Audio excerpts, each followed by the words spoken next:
If you love beef jerky, but are put off by the relatively high cost at the convenience or grocery store, then you've come to the right place.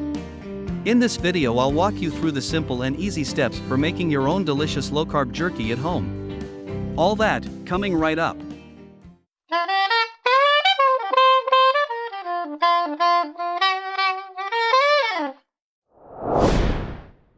For a tender jerky, choose a lean cut of beef, such as top round. My local grocer provides thin-cut slices of top round, which is ideal for making beef jerky at home. The main ingredients for the marinade sauce consist of low-carb coconut aminos and apple cider vinegar, about 1/4 cup of each per pound of raw beef. The spices will vary by taste.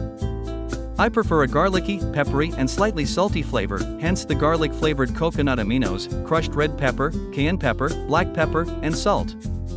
I used about a teaspoon of each spice per pound of raw beef. Of course, you can use whatever suits your taste. Start by mixing the ingredients for the marinade sauce in a medium-sized bowl, leaving room for the beef strips. Next, slice the beef into 3/4 to 1-inch wide strips. For jerky that is easier to pull apart, cut across the grain. The direction of the muscle fibers determines the direction of the grain. Place the raw beef strips in the marinade sauce.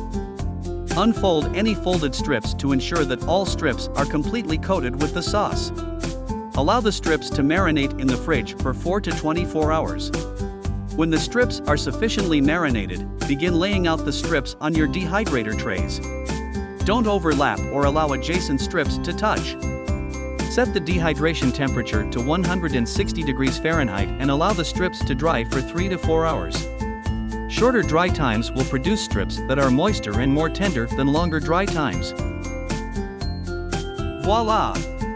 You've just made a batch of delicious, keto-friendly beef jerky at about half the cost of store-bought jerky. Now it's time to enjoy. Thanks for watching. If you enjoyed this video and want to see more like it, please like and subscribe. And to avoid missing out on new videos, please click the notifications bell. Have a great day.